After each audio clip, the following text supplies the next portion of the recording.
अहिंसा एवं करुणा के अवतार शास्त्रीय परंपरा के पावन चरणों में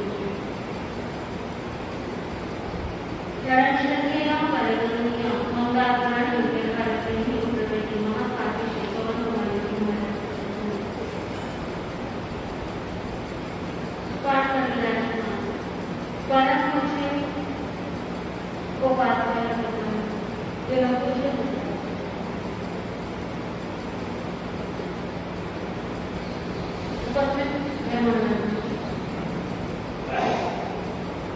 जनगणना की चर्चा करेंगे, कर्म के विषय में चर्चा करेंगे। इससे पूर्व कुछ पंक्तियां भक्ति में होकर के मेरे साथ गुनगुनाएंगे। नमस्ते काली भगवान, नमस्ते काली भगवान, तुम्हें भक्तों का बारंबार हो शरणार्थियों की हमारी मंगलमय स्वीकार हो।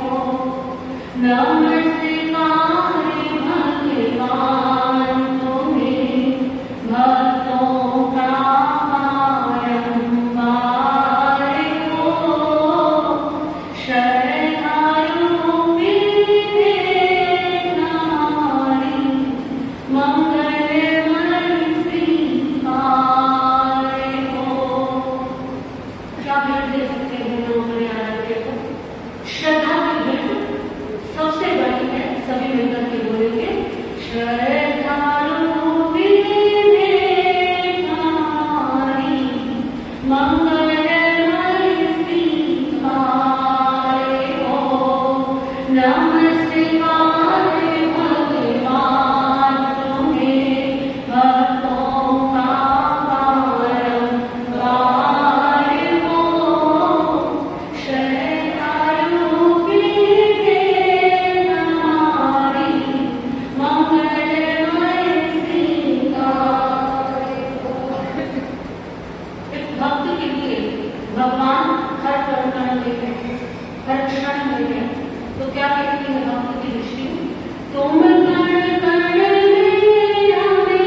होए हो, तुझ में जगत समाया है। तिनका चाहे पर्वत हो, सब तुम्हारी माया है।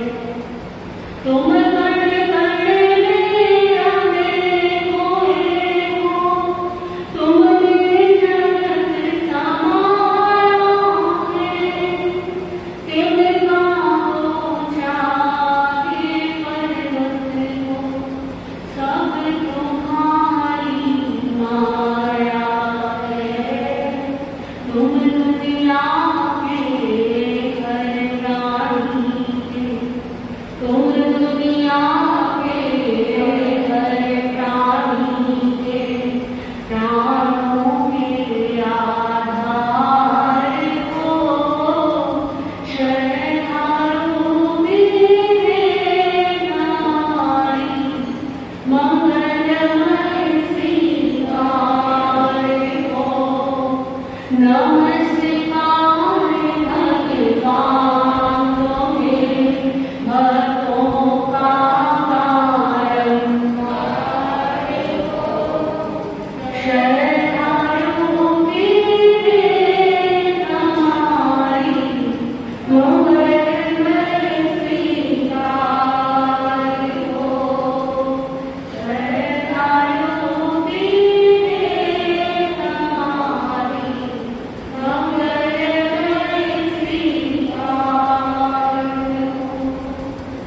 बोले भगवान महावीर स्वामी जी। आपके समक्ष गुरुजनों के आशीर्वाद से चर्चा चली थी कर्म के विषय और प्रथम कर्म यानी ज्ञानावर्धन कर्म के बारे में आश्वासन करेंगे। कितना सुंदर, कितना गहन चिंतन है कि बाकी अन्य दर्शन में केवल इतना कहकर के बात पूरी करके गई कि जैसा कर्म होगा वैसा ही फल होगा, लेकिन इस कर्म का फल कैसा होगा, कैसे उसे भोगा जाएगा और कैसे उसे काटा जाएगा, ये सब कितनी सुंदर चर्चा हमारे जनरेशन में। इतना ज्ञान चिंतन, जीवन को सुंदर बनाने का चिंतन, आत्मा को हल्का करने का चिंतन, इतना गहन चिंतन किसी और दर्शन में नहीं। तो ज्ञानावली कर्म कैसे उदय के आता है, कैसे पहचान करें कि इस समय हमारे ज्ञानावली कर्म का उदय है, कैसे भोगते हैं, क्योंकि कर्म बंधन हुआ है तो भोगना भी पड़े, किसी ना किसी भोगना पड़े। कैसे भोगेंगे? तो इंद्रियों के माध्यम से हम ज्ञान को प्राप्त करते हैं, हम जानते हैं। जानने का माध्यम हमारे 5 इंद्रियां, श्रोतेंद्रिय, चक्षुरेंद्रिय, घ्राणेंद्रिय, रसनेंद्रिय, स्पर्श इंद्रिय। इस संसार में जानने योग्य जितना भी है वो सब इंद्रियों के माध्यम से ही जाना जाता है। तो सबसे पहले इंद्रिय श्रोतेंद्रिय, श्रोतेंद्रिय पर आवरण आ गया, श्रोतावरण, यानी कि कम सुनाई देती है, ऊंचा सुनाई दे रहा, या फिर सुनने की शक्ति क्या होगी, बिल्कुल। तो आप समझ गए होंगे कि जब व्यक्ति या कोई जन्म से ही किसी को सुनाई नहीं देता, इसका अर्थ क्या है, कौन से कर्म का विशेष उदय आया है, ज्ञान, और उसमें भी श्रोतावरण है। अब सुनाई तो देता है, सुनाई तो देता है, पर समझ नहीं आता, ऐसा तो ये है श्रोत्र विज्ञानावरण, यानी श्रुत इंद्रिय के माध्यम से जो ज्ञान होना था उस ज्ञान पर। एक तो है इंद्रिय पर आवरण, जिससे वो इंद्रिय काम भी नहीं करे, लेकिन इंद्रिय तो काम कर रही है, लेकिन उससे जो हम समझते उस पर आवरण आए, तो ये श्रोत्र विज्ञान। फिर आती है दूसरी इंद्रिय, चक्षु इंद्रिय। चक्षु इंद्रिय के माध्यम से हम क्या करते हैं, देखते हैं, हम देख करके समझते हैं। आप देखेंगे कि जो बातें सुनकर के समझ नहीं आती ना, वो दृश्य देख करके जगह जगह पर लीलाओं का मंचन होता है, नाटक होते हैं, कितना सुंदर लगता है, रस आता है। सुनने में इतना रस नहीं आता जितना किसमें आता है, देखने में रस आता है, और देख करके समझने में जल्दी आता है। आप देखेंगे कि ये जो व्यवस्था है कि जन्माष्टमी आई तो कृष्ण की लीलाओं का मंचन हो रहा है, और जब दशहरा आता है तो उससे पूर्व किसका मंचन होता है, रामलीला का। क्यों किया जाता है? आप कहेंगे हर साल एक ही चीज को देख रहे हैं, इससे क्या होगा देखने से? प्रतिवर्ष वही घटनाएं हैं, प्रतिवर्ष वही दृश्य है, लोग देखते अपने बच्चों को दिखाते। लेकिन आप देखिए, किसी ने रामचरितमानस पढ़ी हो या ना पढ़ी हो, लेकिन वो लीला देखने से, वो मंचन देखने से एक एक घटना कहाँ रहती है, स्मृति रहती है। जिन्होंने कभी पुस्तक नहीं पढ़ी, जिन्होंने कभी किताब उठाकर नहीं देखी, जिनको अक्षर ज्ञान नहीं देखी, लेकिन उन्होंने क्या देखा है, कृष्ण लीलाएं देखी, जो झांकियां निकलती है, वो जो नाटक होते हैं वो देखती है, तो क्या प्रभाव होता है, तो सब क्या हो जाता है। तो किसी भी व्यक्ति के मन मस्तिष्क पर गहरा प्रभाव होता है किसी भी दृश्य को देखकर। आप ऐसा मत समझिए कि आपने कोई दृश्य देखा और देख करके आप आगे निकल। जिस प्रकार से आप कोई भी शब्द जब सुनते हैं और वो शब्द जैसे कि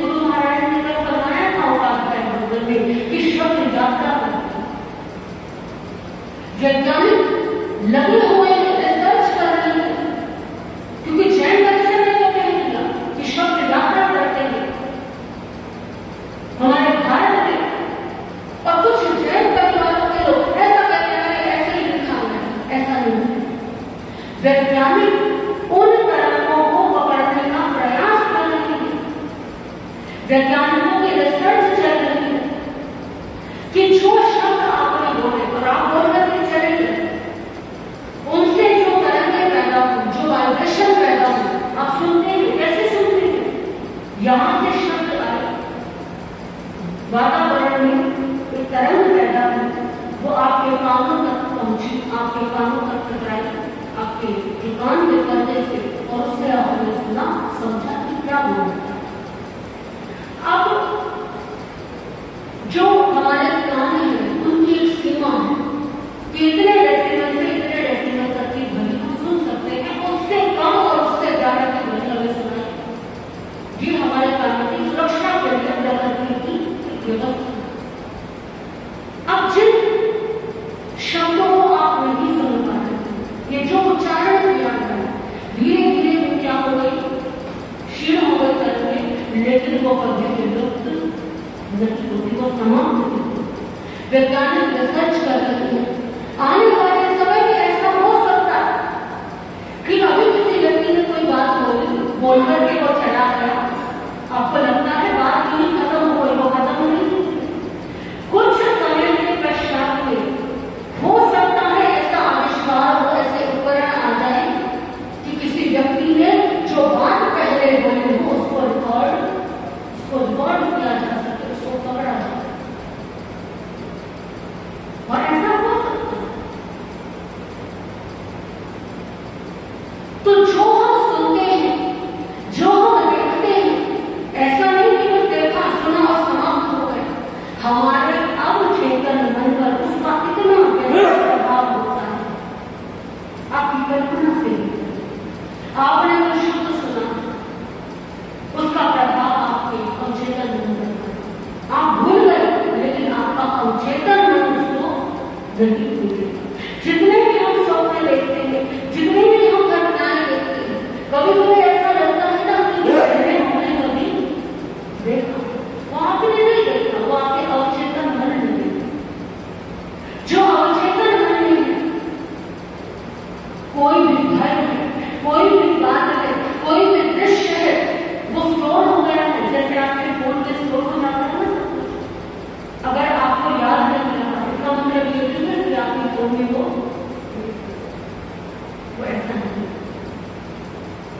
तो प्रत्येक दृश्य जो हम देखते हैं उसका एक प्रभाव है, लेकिन देख करके बहुत जल्दी समझ में आता है। तो हमने देखा इसके माध्यम से, चक्षु इंद्रिय के माध्यम से।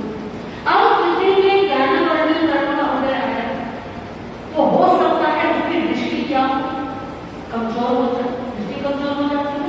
आपने देखा होगा कुछ लोग ऐसे होते हैं, छोटे छोटे बच्चे हैं और उनको बड़े बड़े नंबर का चश्मा, एक आयु के साथ चश्मा लगता है, स्वाभाविक। और आज के वातावरण में स्क्रीन टाइम इतना बढ़ गया है कि वैसे भी जो है नजर कमजोर हो गई है, लेकिन किसी किसी की नजर स्वतः ही बड़े हिसाब से कमजोर होती है, या आयु की अपेक्षा ज्यादा कमजोर होती है।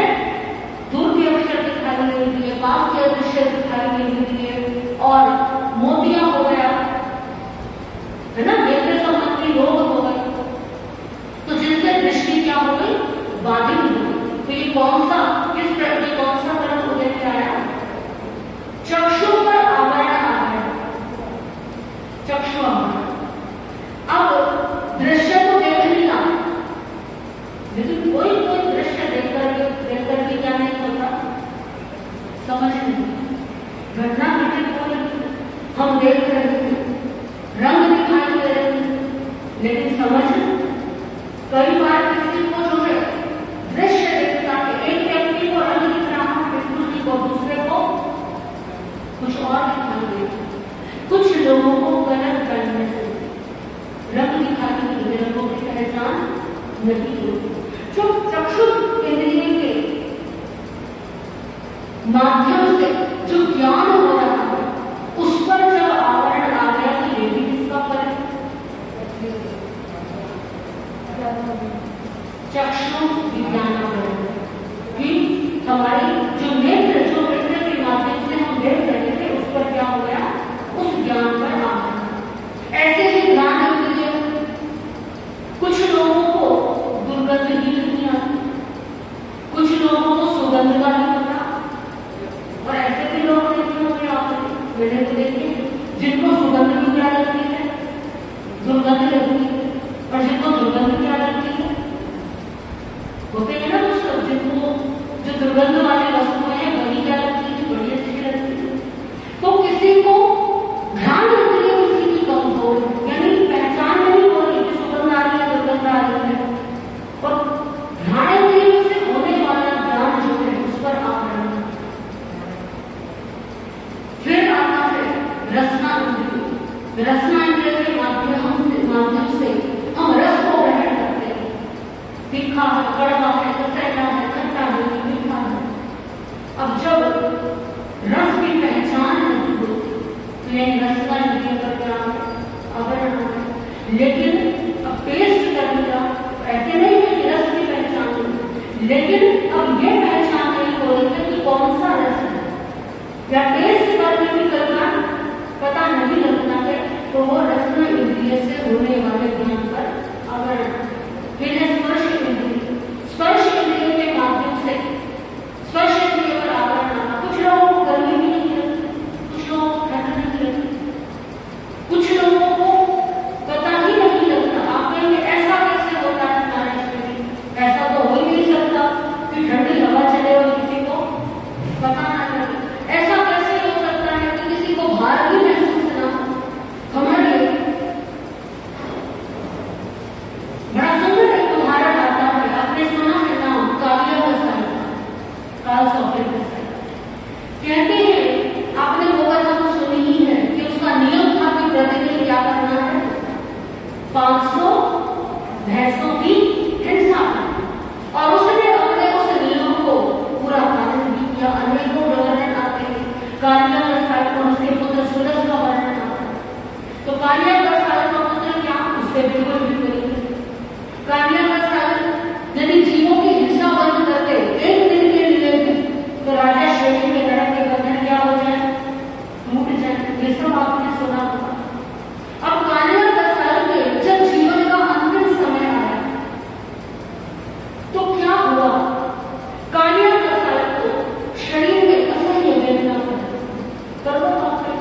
पूरे जीवन भर से हिंसा में व्यतीत किया, अवसर भी मिला परंतु उसने हिंसा का त्याग नहीं किया। असह्य वेदना, असह्य भूख, असह्य प्यास, बड़ी भूख लगी, बड़ी प्यास है। तो पुत्र सुलस था जो अभय कुमार का मित्र था, अभय कुमार ने मित्रता कर ली सुलस से। सुलस तो धर्म के मार्ग पर चला गया। अब क्या हुआ, अब जब किसी की माता पिता का ऐसा समय आता है जब वो अस्वस्थ हो गया, अंतिम क्षणों में हो, तो प्रत्येक संतान की क्या भावना होती है कि हम इनकी जितनी सेवा हो सके। तो कालिया बसाई ने अपने पुत्र से कहा, बड़ी जोर की प्यास लगी, पानी लेकर आओ। तो सुलस मधु शीतल जल, घड़े का ठंडा ठंडा जल जो है वो लेकर के आया अपने पिता को। जैसे ही पिता ने लगाया होठों से, अरे ये इतना दुर्गंधमय जल, ये इतना बदबूदार जल, उठा के फेंक दिया। जल कैसे कहते हो तुम, हालांकि जल कैसा है, स्वच्छ है, शीतल है, लेकिन कर्मों का ऐसा हो आया कि वो स्वच्छ जल, शीतल जल, वो कैसा लग रहा है, उसको दुर्गंधमय लग रहा है, उष्ण लग रहा है। कुछ खाने को लेकर आओ, खाने को लेकर बढ़िया खाना, ताजा ताजा बढ़िया। जैसे ही एक ग्लास डाला हमने कि कैसा भोजन लेकर आए, बासी भोजन, इसमें से भी दुर्गंध आ रही है, इसमें सब कुछ जो है गलत है, उसको लेकर के मुझे नहीं खाना। एक काम करो, थोड़ी देर के लिए मुझे तो बुलाया। ध्यान रखते हैं ना कि रोगी व्यक्ति को बिल्कुल भी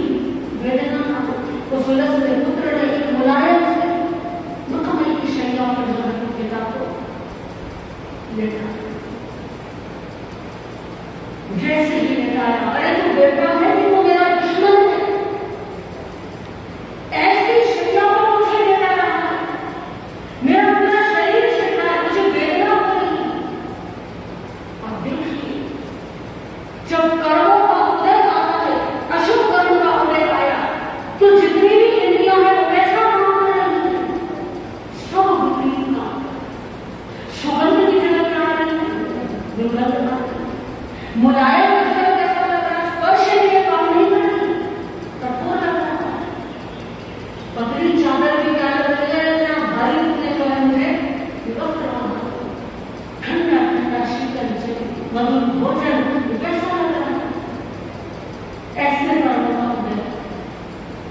जब शंका आया तो ऐसा कैसे हो सकता है कि मीठा भोजन भी अच्छा, मीठा भोजन तो अच्छा ही लगेगा, लेकिन जब कर्मों का उदय आता है तो ऐसा ऐसा आज्ञाकारी पुत्र जो मधुर वाणी बोल रहा है, मधुर शब्द बोल रहा है।